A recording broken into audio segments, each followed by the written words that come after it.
Shalom. We have a whole lot of visitors here tonight, which is great, from all over the place. So first of all, I'd love you guys to introduce yourselves, but feel free to come closer in. We have a big, beautiful, wonderful sanctuary that will be full on Kol Nidre, but has a lot of space in it tonight. So please feel free to come and join us up closer. I would love for visitors to introduce themselves. I'm Rabbi Jessica Graff, joined by Rabbi George Altshuler here on the bima, our cantorial soloist, Simon Barrett, and up in the organ, our music director, Jonathan Dimmick. So that's who we are, and we look forward to joining with you to fill this sanctuary with prayer and with music tonight. If this is your first time in our sanctuary, will you please raise your hand and introduce yourself? All right, I know that group over there because I just met them. Will you guys just stand up, tell us who you are and what you're doing here? We welcome you. Hi everyone, my name is Sarah. We're from USF. My name is Lorenzo. And my name is Evan. And I'm Olivia. Awesome. So these 4 students are from USF in a class on Judaism, and 3 of the 4 have never been in a synagogue before, so they are going to think that every synagogue looks like this one. Not the case. I know we have another USF student in the back. Would you introduce yourself? Welcome. For those of you who are joining us from home who can't hear, we have a number of USF students who are joining us who have not been here before. And you guys, have you been here before? Yeah, I'm calling out all the people I don't know. Once, this is my first time on a normal Friday. I'm Jeff. Nice to meet everyone. Great. And you're a student, or you're a... No, I just lived out the bar. You're a neighbor. Welcome. We're so happy to have you. Welcome. Great. Anybody else not been here before tonight? Please, will you stand and introduce yourself? USF. Do you guys all know each other? Cool. Okay, welcome, Grace, USF. And everybody else, I think, has been with us before. So we welcome you. Just a few announcements before we really begin our service in earnest. Please join us for a festive oneg following this service. I see all these machzorim out there, so I'm not sure where it's going to be, but I assume downstairs. Do you know? Rabbi Altshuler, do you know? Somewhere, but not near those books. Tomorrow morning, please join with Rabbi Altshuler and other community members to study the Torah portion, which is almost at the very end of the Torah. It's a really great one. It's by Zoom only, online, so please feel free to join us. There are a whole host of interesting things going on. Tomorrow night, a YAP event for 20s and 30s. I'll let you read about. It is actually real. We looked into this. Followed by, of course, Sunday night, Kol Nidre. Children's service here at 5 o'clock. Please feel free to come, bring kids, or just come and hang out with kids. 7:30, the beautiful, beautiful Kol Nidre service. Simon is going to be entering from the back of the room, so the doors will be closed at exactly 7:35. Please be sure you're here on time and inside. And, of course, on Monday morning, Yom Kippur services begin at 10, and there are activities, things going on all day. Please check the schedule to know about that. Next week, on Friday night, September 29th, is our congregational celebration of Sukkot, the 3rd of the 4 holidays this month, and my favorite one of the whole year. Please join us beginning at 5:30 for a beautiful Yizkor service where our very own beloved Jacqueline, where is she? There she is going to be singing a gorgeous duet with Jonathan Dimmick, which is going to be really a highlight of this season. So please join us at 5:30 for the memorial service. Yesh Kochavim is the name of the song, and Jacqueline sung it before. She's going to honor us on Sukkot with that beautiful melody. At 6 o'clock, we'll have our regular service, and at 7:30, the Sukkot celebration with a new member dinner. All are welcome at dinner and in the sukkah. Oh my goodness, my microphone is doing crazy things. And lots of other interesting things coming up. I'll just point out, in addition to Rabbi Altshuler's class, which you can learn more about here, Alana Kaufman, who's the executive director of the Jews of Color Initiative, who grew up here and was in my Hebrew school class for all those years, is going to be speaking about, her topic is Beyond the Count and On the Horizon, about the changing face of our Jewish community and the need for us to be so much more aware of what the Jewish world looks like, thinks like, is like these days. It's our great privilege to welcome Alana home to Congregation Shereth Israel. There's also a dinner, so you can sign up for that following the service, dinner, and lecture. And aside from that, there are other great things. Please check your leaflet. I would like to invite Judy Wexler, President of the Board of Trustees, to join us for a word of welcome.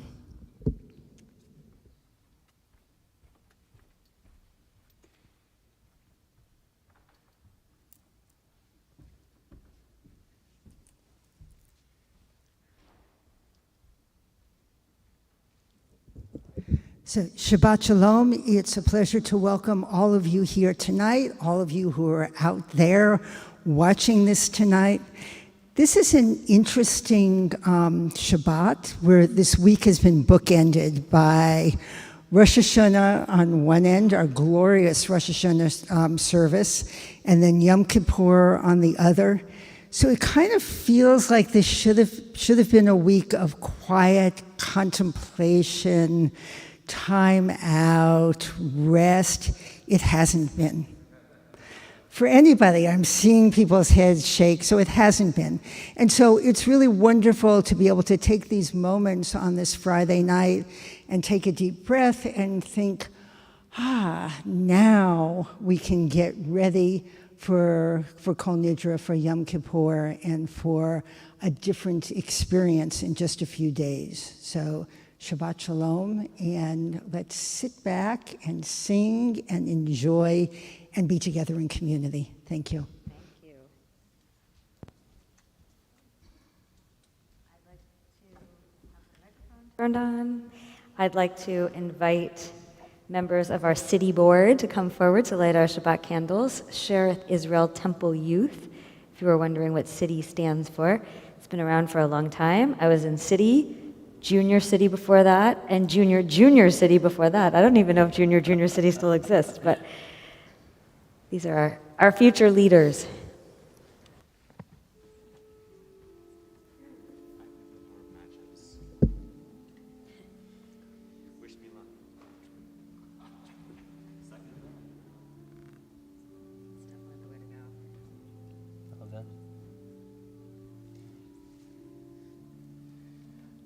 Baruch atah Adonai, Eloheinu melech haolam, asher kiddushanu b'mitzvotav, v'tzivanu lehadlik ner shel Shabbat.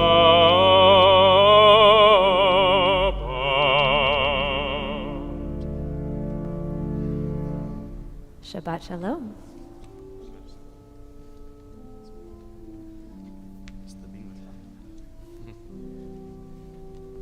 We continue to joyously welcome in Shabbat with a high holiday tune, Ahad Sha'alti.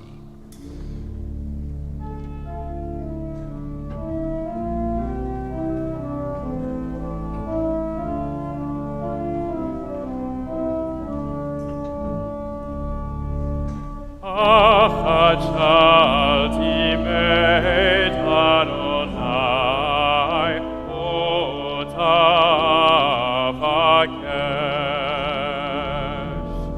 Ahad Sha'alti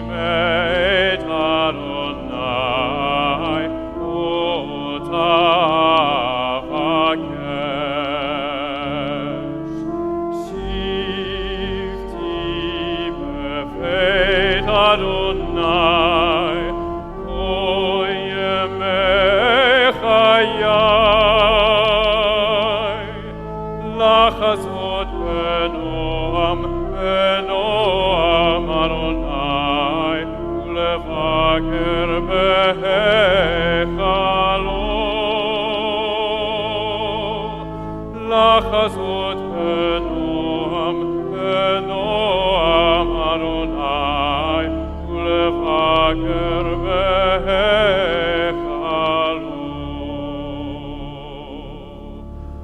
Achat Shalti Meit Adonai Otavakesh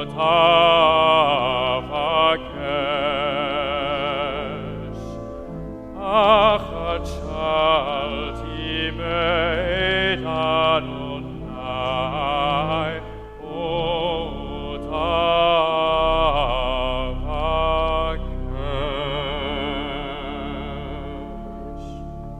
In a moment, we'll continue with Lachado D, which can be found on page 20. We'll sing verses 1, 2, 5, and 9, and on the 9th verse, it's customary to rise and face the door as we welcome in the spirit of Shabbat. Page 20.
Shabbat lechuven elcha, ki hi mekor haberacha, meirosh mekedem nesucha, sof maase b'machshavat chila.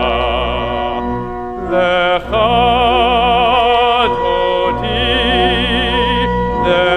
dodi likrat kala,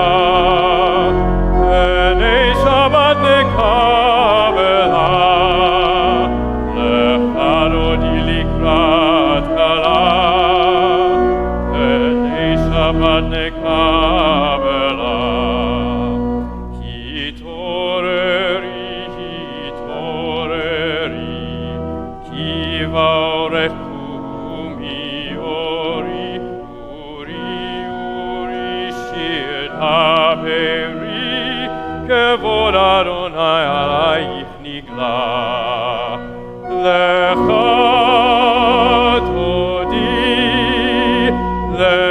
dodi likrat kala, B'nei Shabbat nekabela. Lecha dodi likrat kala, B'nei Shabbat nekabela.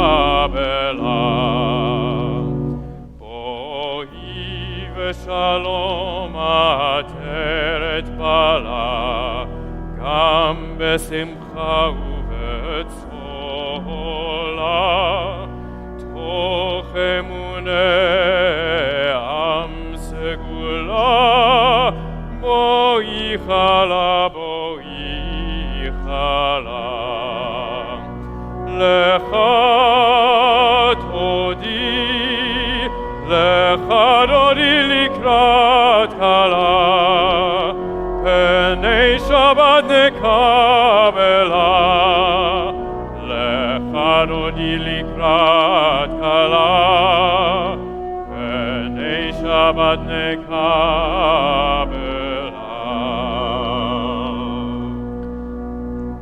remain standing if we are able and call each other to prayer with the Baruch Hu on page 28.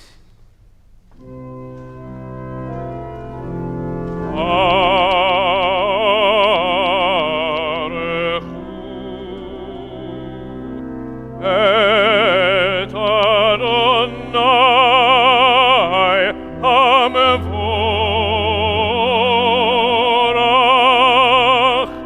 Baruch Adonai HaMevorach, Leolam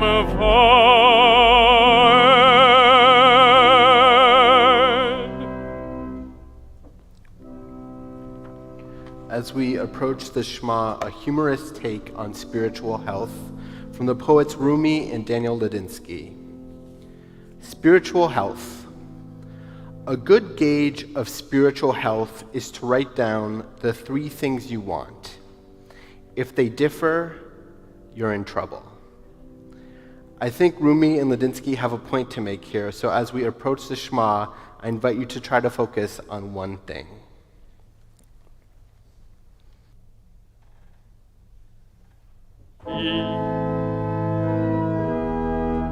Shema Yisrael, Adonai Eloheinu, Adonai Echad. Baruch Shem Kevod Malchuto Leolam Vaed. Please be seated. We continue with the Ve'ahavta on page 36. ואהבת את אדוני אלוהיך בכל לבבך ובכל נפשך ובכל מאודיך. והיו הדברים האלה אשר אנוכי מצווך היום על לבביך. ושיננתם לבניך, ודיברת בם, בשבתך בביתך, ובלכתך בדרך, ובשוכבך ובקומך, וקשרתם לאות על ידיך, והיו לטוטפות בין עיניך, וכתבתם על מזוזות ביתך ובישעריך, למען תזכרו ועשיתם את כל מצוותי, והייתם קדושים לאלוהיכם. אני אדוני אלוהיכם, אשר הוצאתי אתכם מארץ מצרים, להיות לכם לאלוהים, אני אדוני אלוהיכם.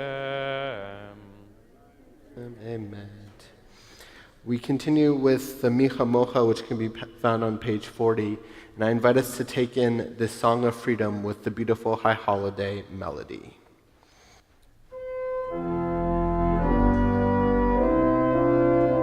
Die, die, die, die, die, die. Die, die, die, die, die, die, die. Die, die, die, die, die, die, die. Micha mocha bailim Adonai, Micha mocha ledar bakodesh, Nora tehilot osefele,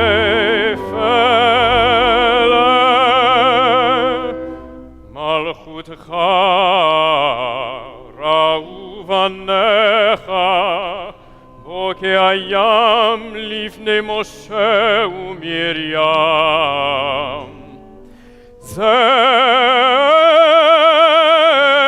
זלי אנו ואמרו, אדוני ימלוך לעולם ועד. ונאמר כי פדה אדוני את יעקב וגאלו מיד חזק ממנו. ברוך אתה אדוני גאל ישראל.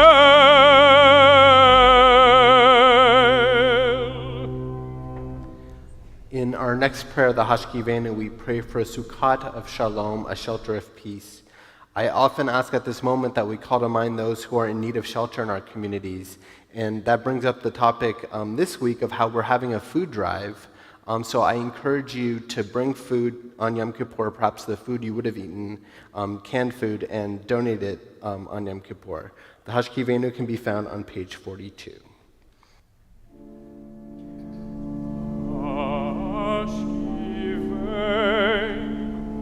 Adonai Eloheinu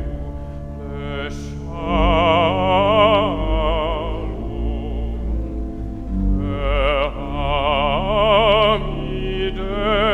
ve'amideinu shomreinu lechaim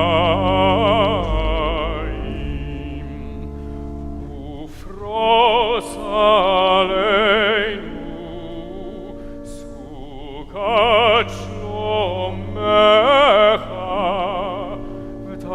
ותקננו בעצה טובה מלפניך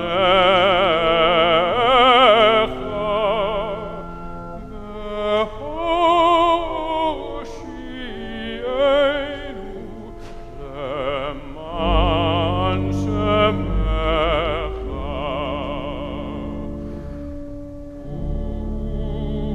ושמור צאתנו בואנו לחיים ולשלום. מעתה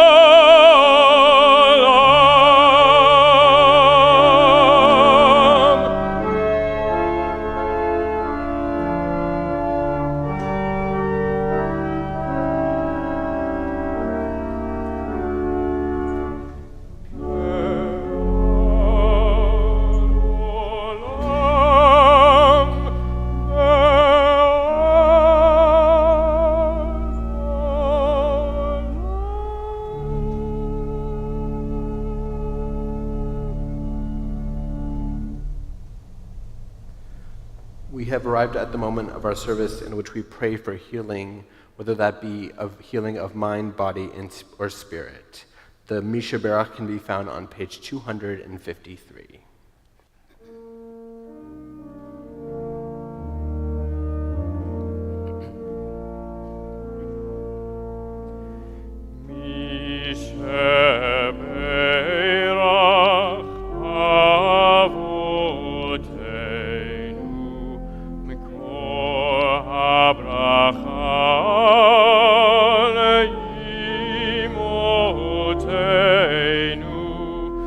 May the source of strength, who bless the ones before us, help us find the courage to make our lives a blessing, and let us say, Amen. We pray tonight for the healing of Jen Blattner, Dr. Marion Blumberg, Bob Fonarow, Stephen Gerbsman, Marcia Gruskin, William Kurian, William Lowenberg, Philip Rosenberg, Agnes Rothblatt, Judy Wexler, and those whom we mention now.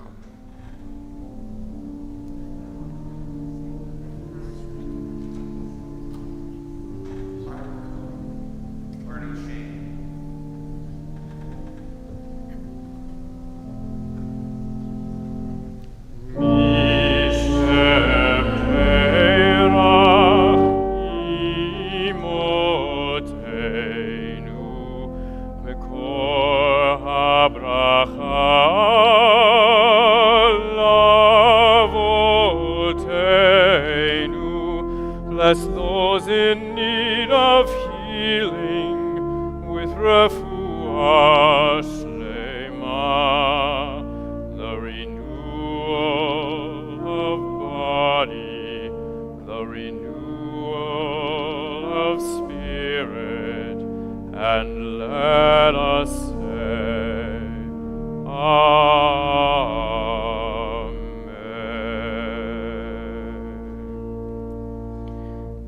When I work with B Mitzvah students, they often ask me about the extra words of the Amidah, the words of the Amidah that we almost never get to say. If you look on page 48, there's these words that say, on Shabbat Shuva. Well, this is Shabbat Shuva, so this is our opportunity, our once-in-a-year opportunity to say these words. And these words are very important. They say, remember us for life, O sovereign who delights in life, and inscribe us for blessing in the book of life, living God. We continue with the Amidah. We rise if we are able, page 46.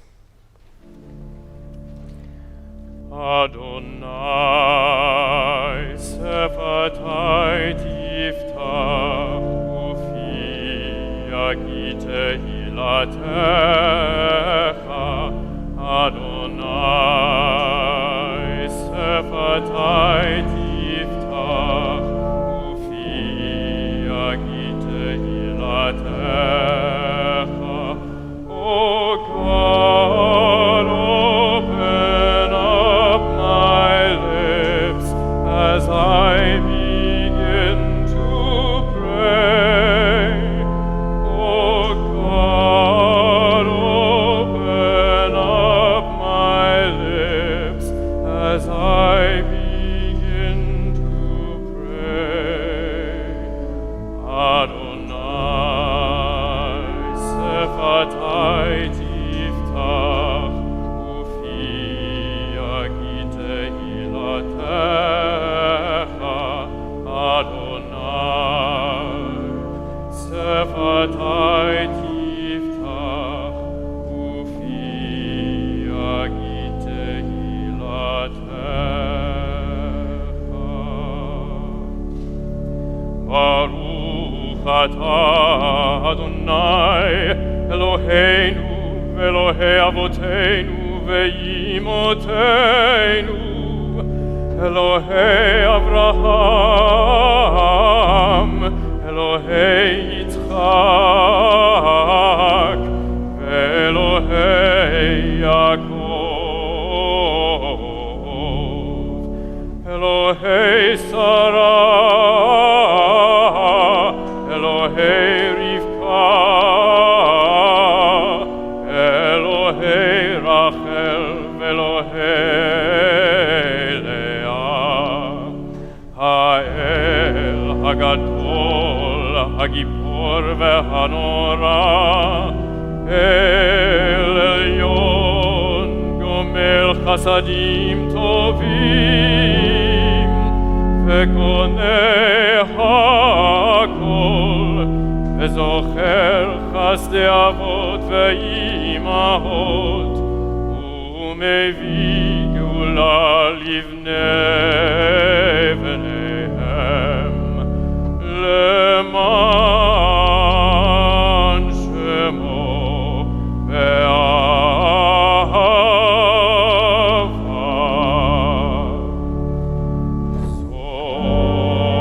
Zochreinu lechaim Melech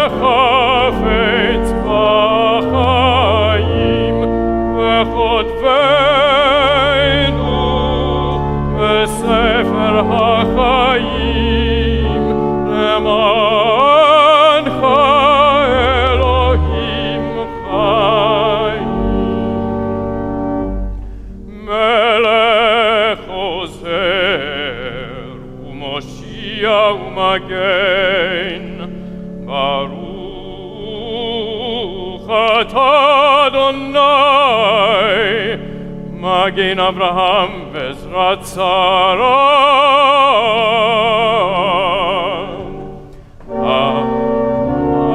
אמן אתה גיבור לעולם אדוני מחיה הכל אתה רב להושיע מוריד הטל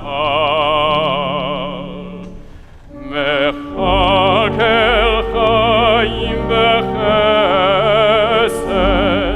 מחיה הכל ברחמים רבים סומך נופלים ורופא חולים ומתיר אסורים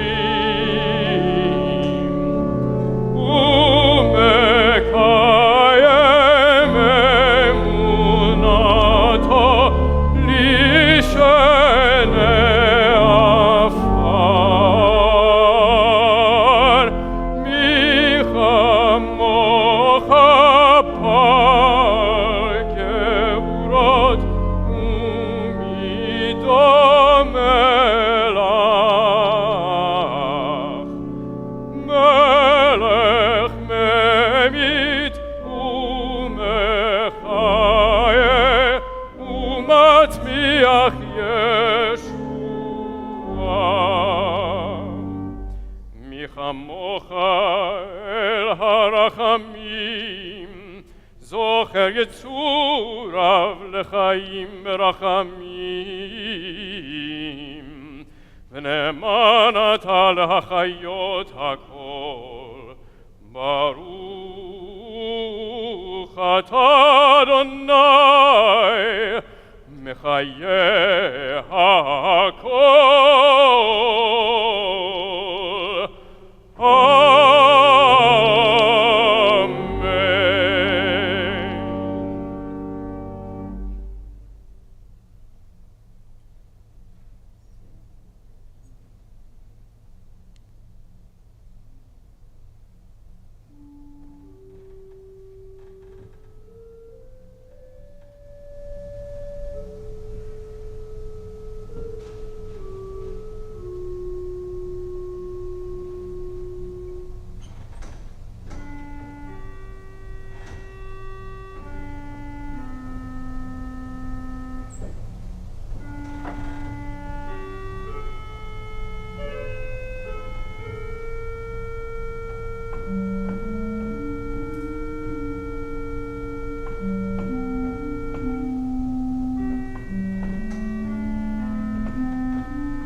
time, in the night time, by high ordeal,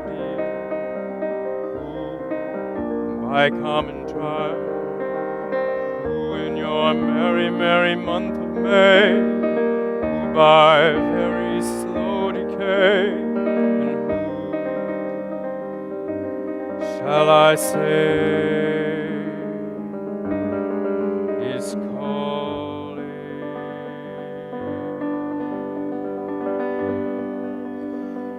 And who in her lonely slip, by barbiturate, who in these realms of love, who by something blunt, who by avalanche, who by powder, who for his greed, who for his hunger, and who shall I say is calling?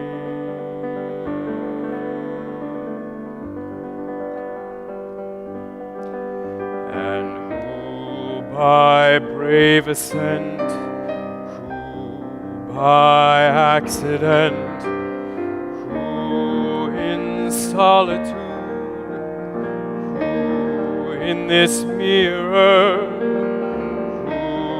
by his lady's command, who by his own hand, who in mortal chains, who in power, who shall I say is called?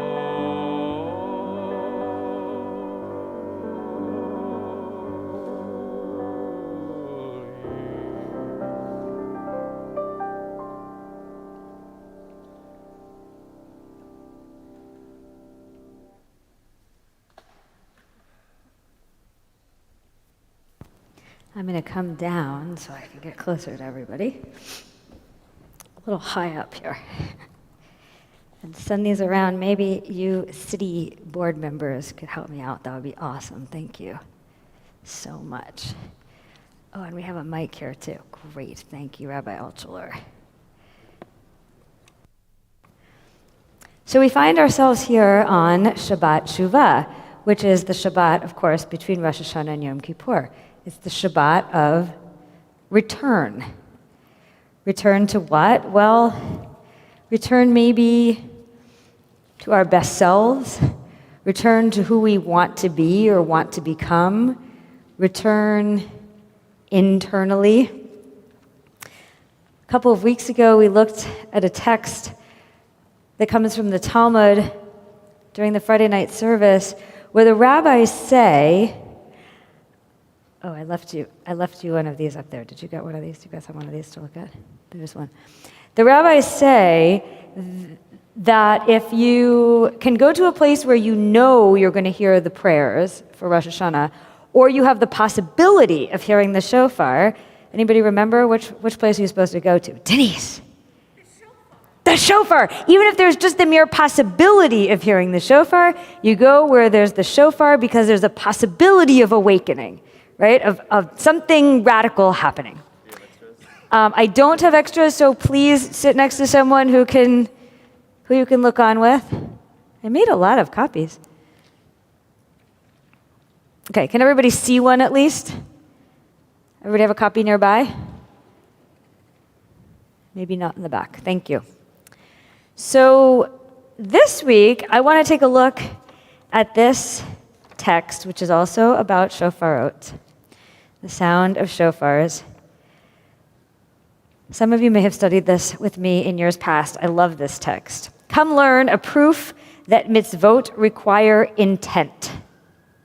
The Mishnah says, so the Mishnah is the beginning of the Talmud, the Mishnah says regarding one who was passing behind a synagogue or whose house was adjacent to a synagogue, and on Rosh Hashanah she heard the sound of a shofar emanating from the synagogue. Or on Purim, he heard the sound of the Megillah reading emanating from the synagogue. The law is as follows. If he directed his mind to it, he has fulfilled his obligation. But if not, she has not fulfilled her obligation. Now, what does the Mishnah mean by if he directed his mind? Does it not mean if he directed his mind to fulfill his obligation? The Gemara rejects this explanation. No, it means that he simply intended to hear the shofar blast. The Gemara is puzzled by this answer. The Gemara is the second part of the Talmud. So some folks are puzzled by this answer. You say it means that he must intend to hear the shofar blast. But the Mishnah's case is where he in fact heard the shofar blast. The Gemara replies, the Mishnah speaks of where he thinks it is merely the braying of a donkey that he hears. The Gemara poses another challenge. And Amora, a rabbi from a long time ago, challenged Rava from the following Baraisa. A couple of guys are disagreeing about this, and here it's written down. That's what that means in English.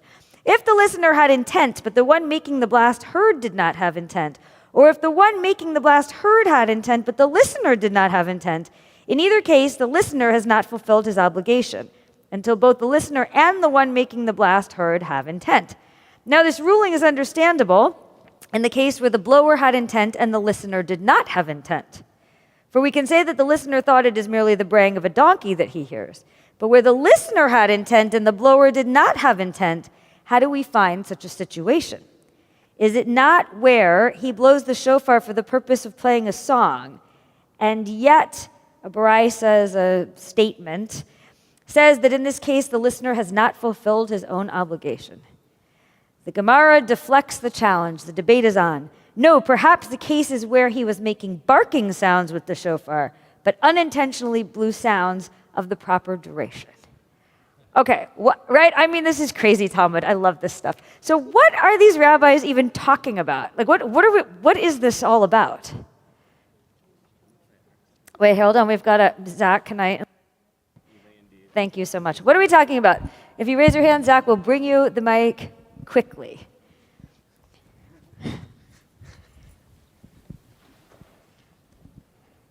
Does one have to have intent to fulfill an obligation? That's ultimately kind of the root cause of this. Intent on both the blower and intent upon the listener.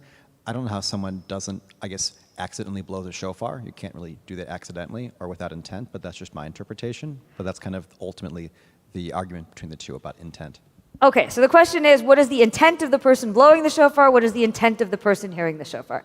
Now, you obviously have not met my 7-year-old son, because he walks around San Francisco blowing a shofar. My daughter painted one pink last week that she made in Maurice's workshop, and they go around town blowing the shofar with no intent whatsoever of helping people do the mitzvah of listening to the shofar. They just like making noise.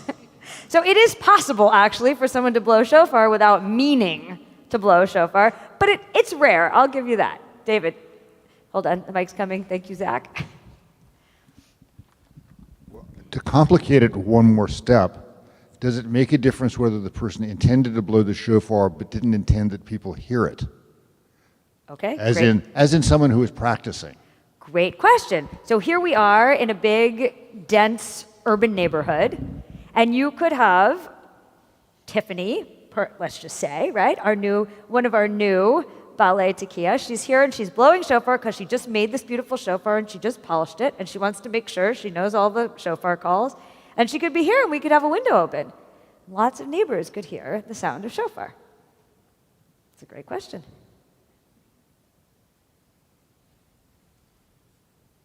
What else? What other questions do we have here? Lisa?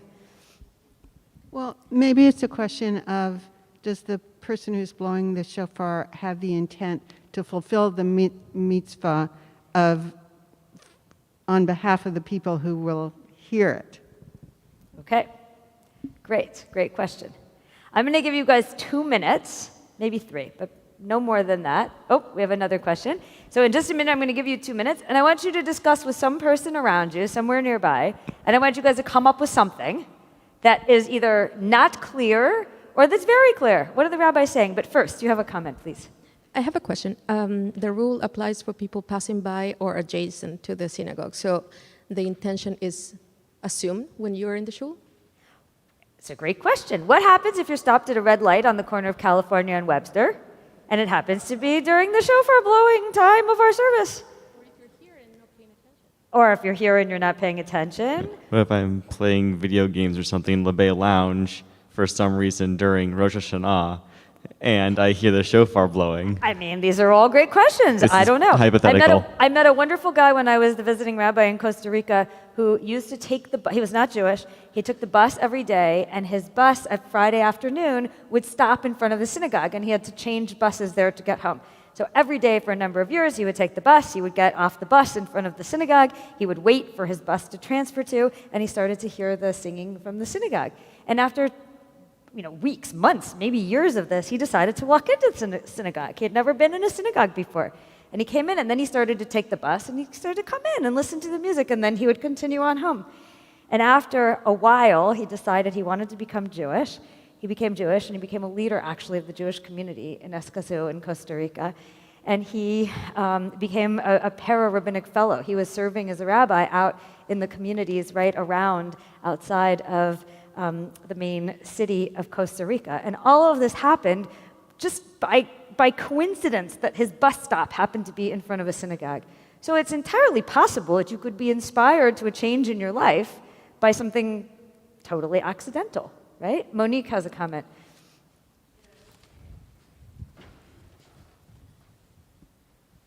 I was going to say some people have a theory that there are no coincidences, that things happen for a reason. So it's like if you happen to coincidentally change bus in front of a synagogue, decide to go in, maybe there was a reason behind that. Maybe it was God's plan or something like that.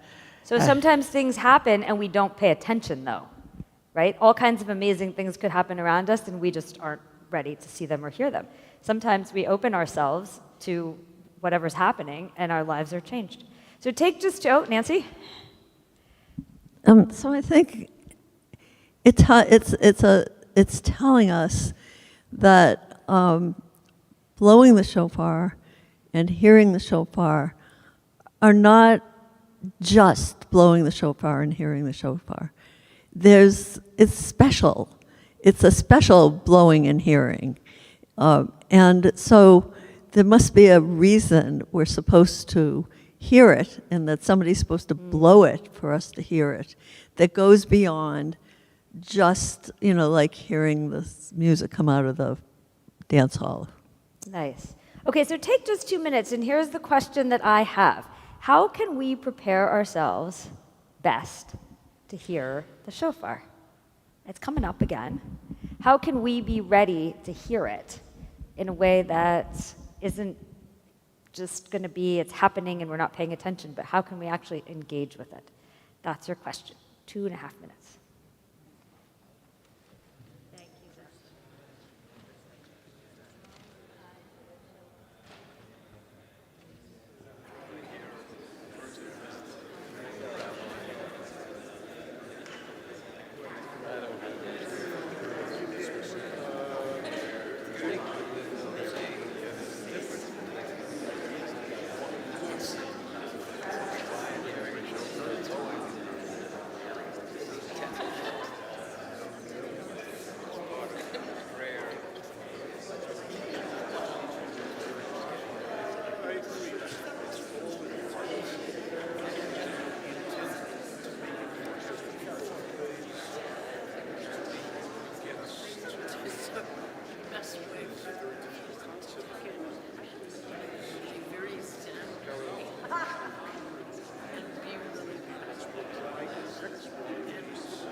So we could talk for hours and hours. You guys are deep in conversation.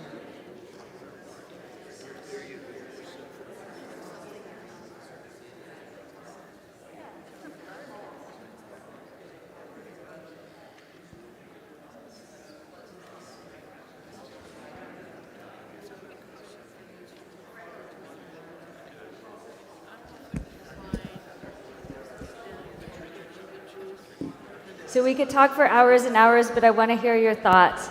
And I especially love the second half of this with all of these crazy examples. So let's say someone's walking down California Street and hears a shofar being blown here and thinks there's a donkey in this building. Okay? So that's just an outstanding question all by itself. Now, what happens if someone feels like playing a song using the shofar as an instrument? Twinkle, twinkle, little star. But it turns out that in their playing, they end up with all of the shofar blasts. It's kind of interesting, right? It's an interesting... this is what the Talmud is. It's all these what-ifs. And people who didn't live at the same time discussing the what-ifs. That's what the Talmud is. That's why I love it. So, and what happens if someone is trying to make barking sounds with the shofar, which...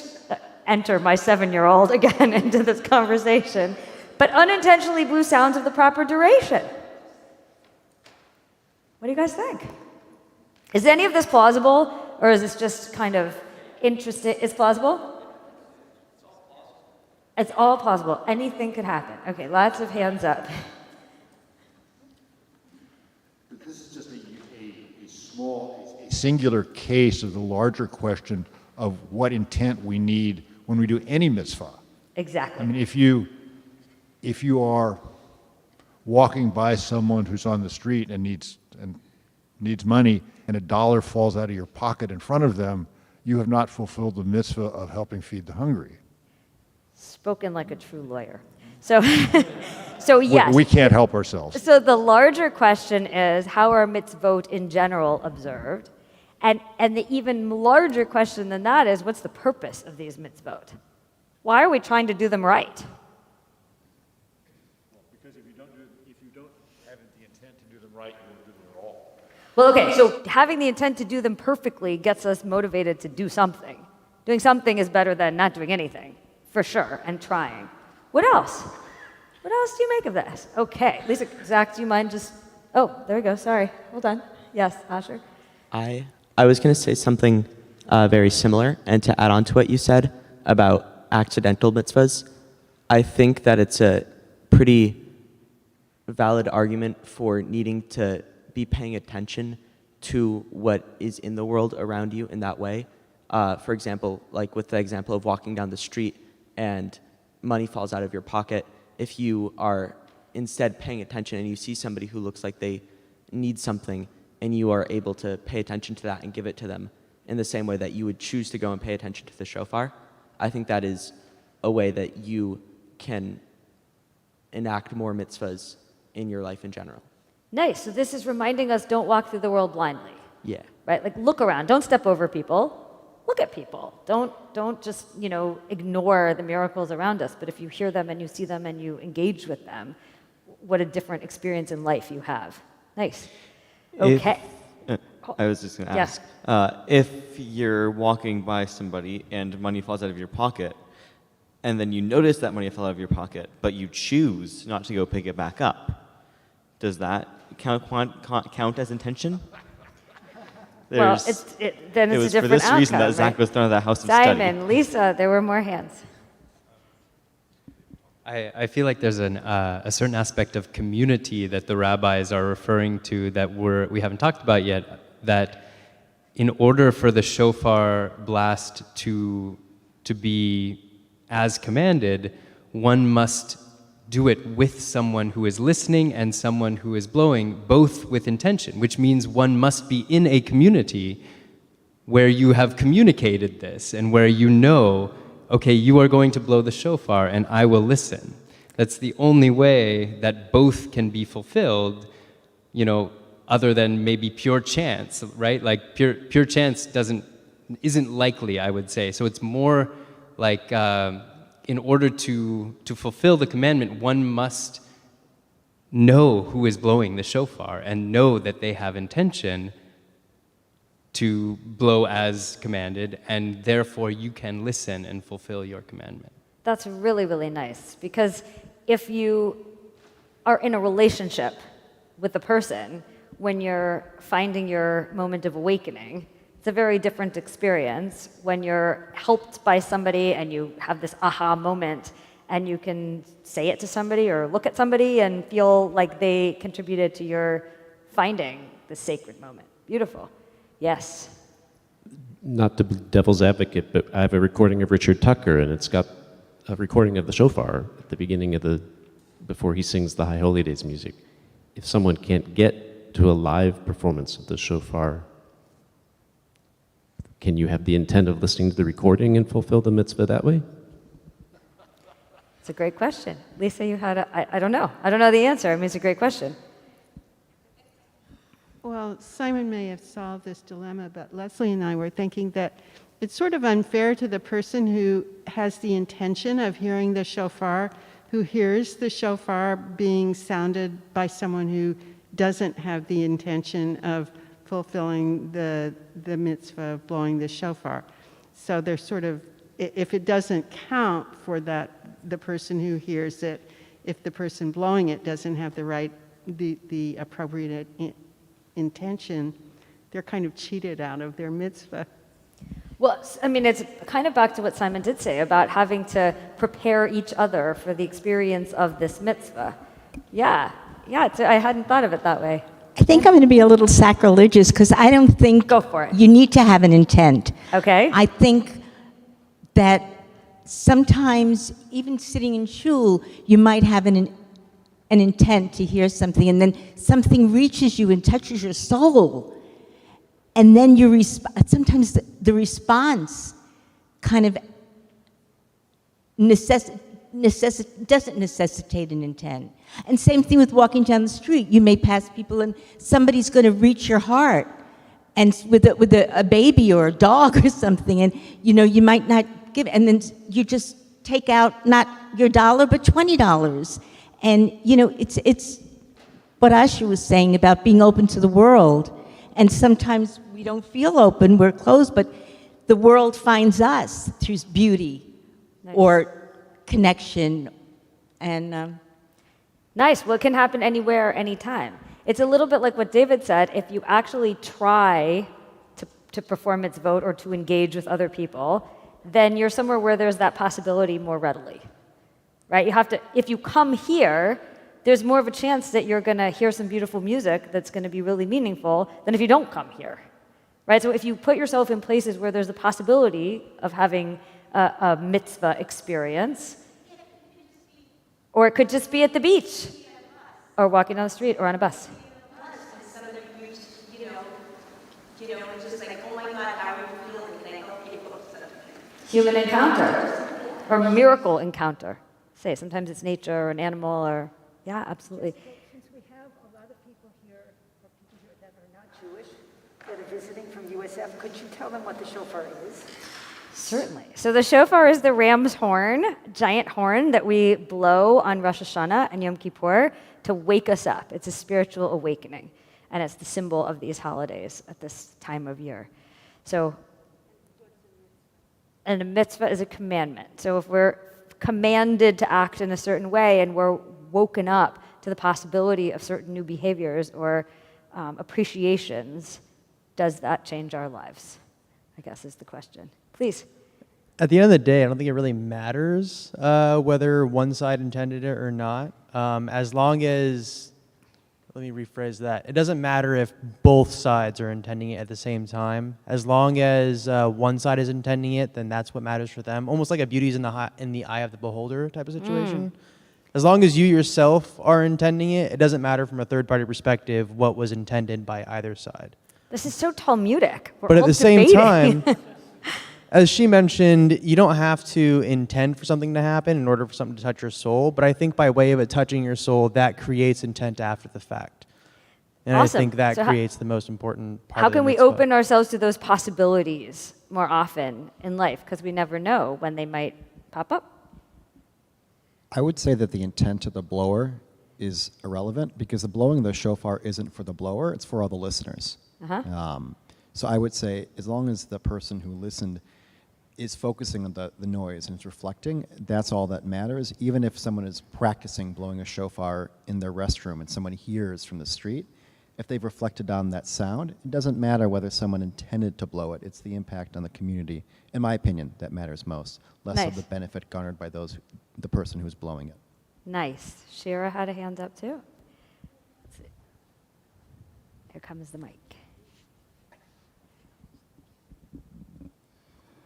For me, listening to the shofar is similar to singing the Shema. I mean, we're hearing, we're listening. Mm. And we're called to listen, to We're called witness. to listen. Nice. Same message. Beautiful. Beautiful. Is it because of the consequence of the shofar that there are more requirements to fulfill this mitzvah? I mean, it opens and closes the gates of heaven, so maybe that's why we require kavanah? It's a great question. It's a great question. I don't know the answer. I remember standing in a park in Jerusalem, and I've talked about this in one of my sermons a long, long time ago, but Orthodox guy walks into the middle of the park with his velvet bag, takes out of his fancy velvet bag this giant shofar, he stands in the middle of the park, blows shofar, turns all the way around, puts his giant shofar back in his velvet bag, and walks off. And there I was, having had this great privilege, all of a sudden being, I mean, it's a very unique sound, right? So when you hear it, if you've ever heard the shofar before, you know what you're hearing. It's unlikely someone would think it's a donkey if they had actually, unless I'm trying to blow the shofar, kind of sounds like a donkey.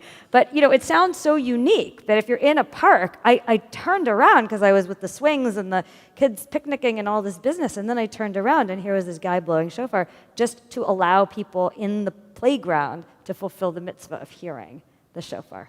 Nancy? I don't know where Jonathan is, but I was thinking about Jonathan just now, Jonathan Dimmick, because his concept of the resonance project is this thing that happens when music is played and a listener hears it. There's a connection. It's an indelible connection. We can't see it. We don't know where it goes when it's over, but it's that connection. So the blowing in the hearing has that connection that happens. That it's like spiritual. It's what spirituality. It's what spiritual is. You cannot see it, but you can feel it. You Nice. might not be able to describe it. Nice. But it happens.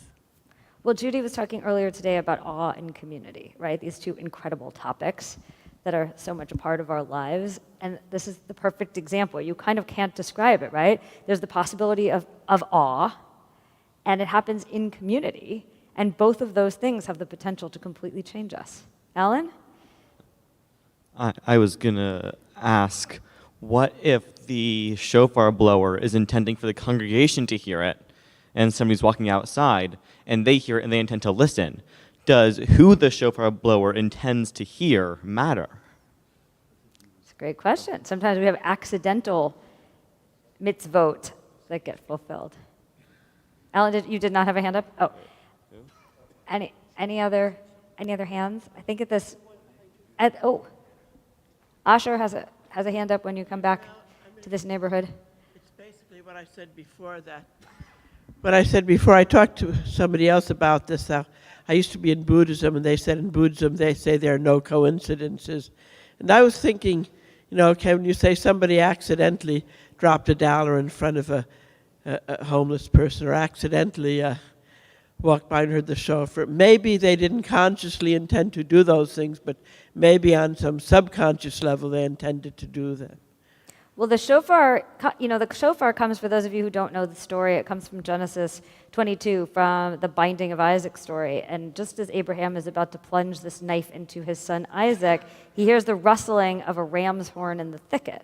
And it's that ram's horn that becomes our shofar. So in the same way that Abraham is awakened and his entire life changes in that one moment by the ram's horn, we too have that ram's horn in our midst, with the possibility of rethinking things, of changing things, of waking up in some way to seeing what's in front of us very, very differently. Asher, final comment?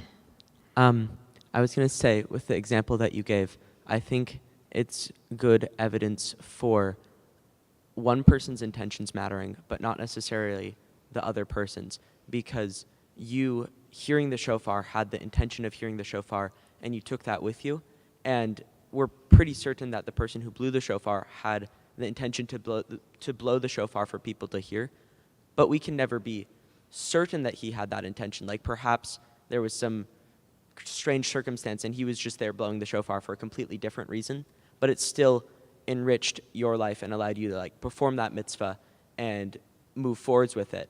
So even if he himself was not fulfilling a mitzvah through blowing the shofar there, it allowed you to perform a mitzvah. And to say that that mitzvah was not a mitzvah if his intention was different, I think would undermine all of the ways that the mitzvah has changed your thinking or has affected you going forwards. So sometimes we're impacted by the person that we've impacted.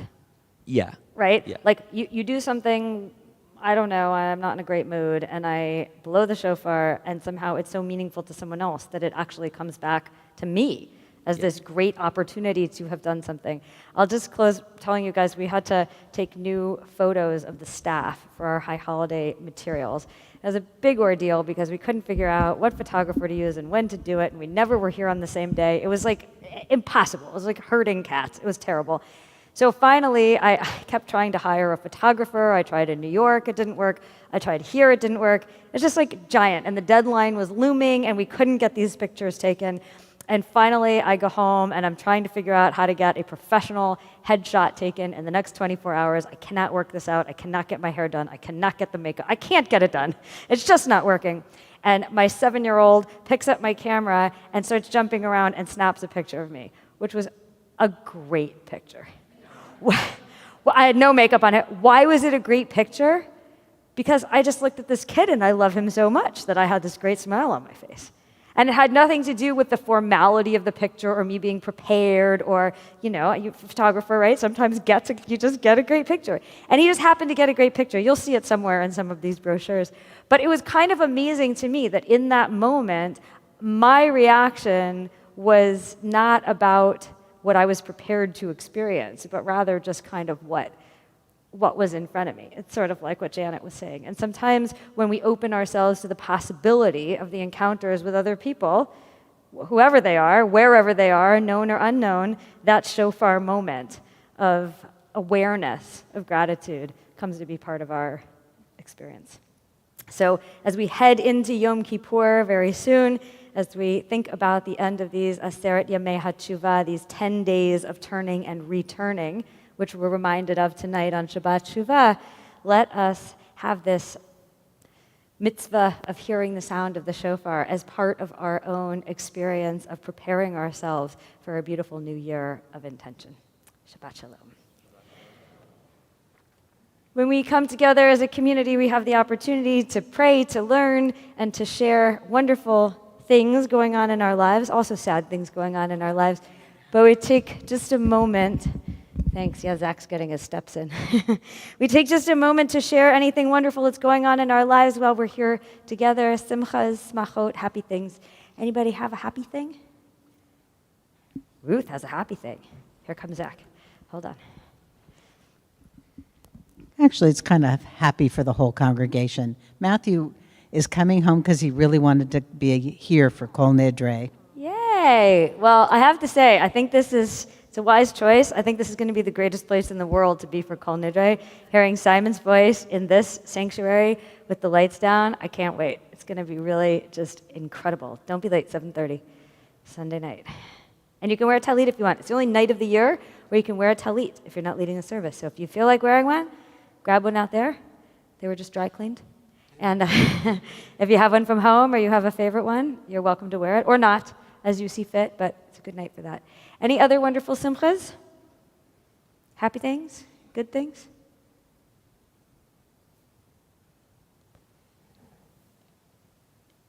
Everybody tired after Rosh Hashanah? Well, for the opportunity to just be together, for the opportunity to have Simon and Jonathan leading us in music in this beautiful sanctuary, and for our opportunity to be together as we head firmly into 5784. I just wrote an article yesterday about these 10 days of repentance. We get this kind of ritual grace period. And then we really enter into 5784 on Yom Kippur. For all that, we stand together and join in the blessing, thanking God for giving us life and sustaining us and enabling us to reach this time.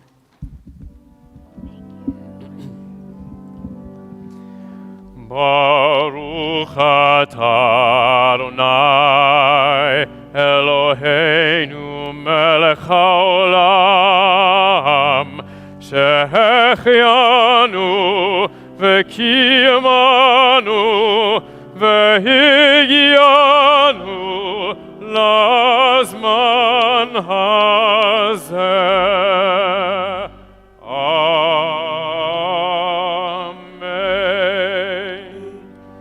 We remain standing and turn to page 282 for Aleinu. עלינו לשבח לאדון הכל, לתת גדולה ליוצא בראשית, שלא עשנו כגויי הארצות, ולא שמנו כמשפחות האדמה, שלא שם חלקנו כהם, וגורלנו ככל המונם, ואנחנו קוראים ומשתחווים ומודים לפני מלך מלכי המלכים הקדוש ברוך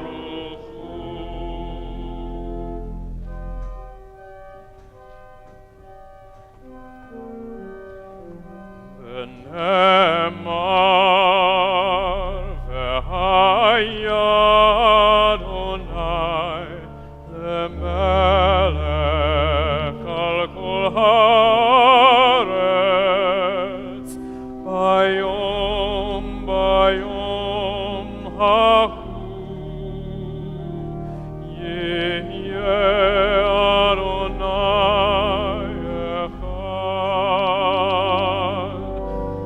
ביום ההוא יהיה אדוני אחד ושמו אחד ביום ההוא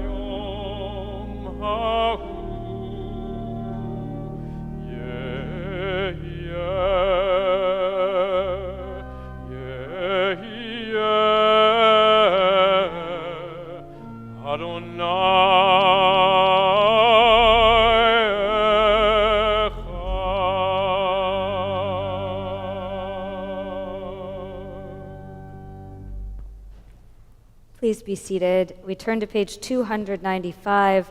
We think of our loved ones whom death has recently taken from us, those who died at this season in years past, and those whom we have drawn into our hearts with our own zichronam livracha. May their memories be for a blessing. If you are observing Shuva or Shloshim, the first 7 or 30 days of mourning for a loved one, please stand and share a name with us. If you are observing the first year of mourning for a loved one, please stand and share a name with us.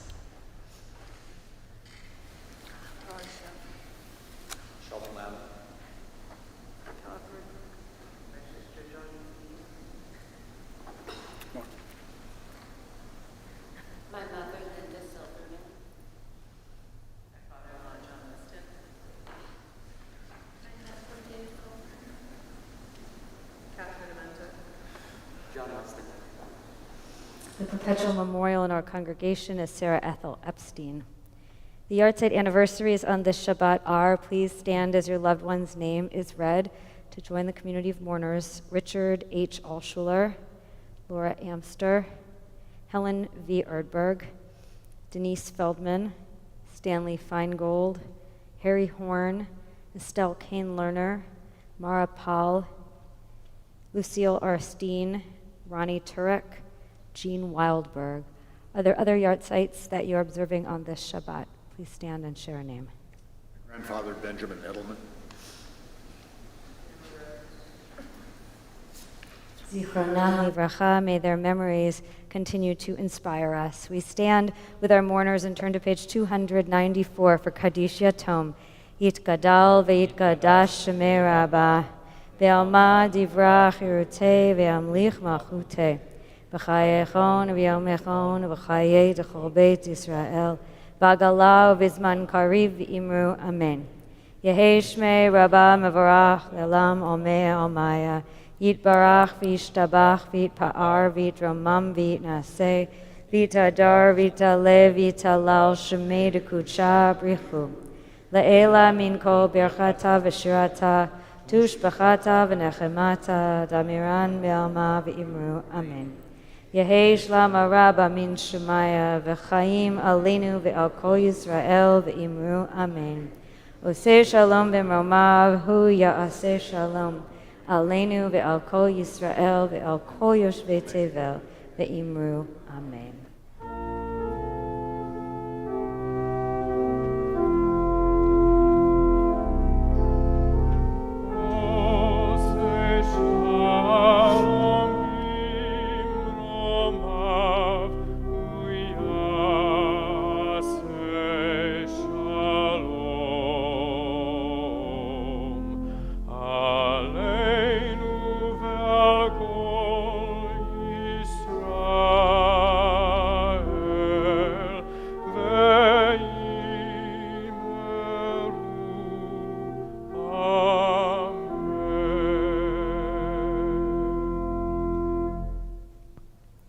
Please remain standing for Kiddush on page 5. We bless the Shabbat and our freedom and our opportunity to be together. Baruch atah Adonai Eloheinu melech haolam, borei peri hagafen. Baruch atah Adonai Eloheinu melech haolam, Asher kirshanu b'mitzvotav v'ratzavanu v'shabbat kodsho be'ahava u'v'ratzon hinchilanu zikaron le'maseh v'reshit ki hu yom techila le'mikra'e kodesh Zechel Tziad Mitzrayim Kivanu v'chata ve'otanu kidashta mikohamim ve'shabbat kodshecha ve'ahava u'v'ratzon hinchaltanu Baruch atah Adonai mekadesh haShabbat. Amen. Chaim. And Ruth, where's Ruth? There we go. I wasn't on Facebook today, so I have no idea what's under the challah cover. Did you make it?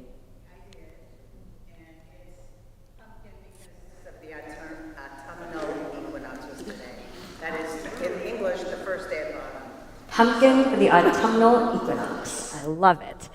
Oh, it is beautiful. Okay, we join together in Motzi. Baruch atah Adonai Eloheinu melech haolam, hamotzi lechem min haaretz v'te'avon. Please turn to the person next to you, wish them Shabbat Shalom, and we will conclude with some beautiful music from the heavens.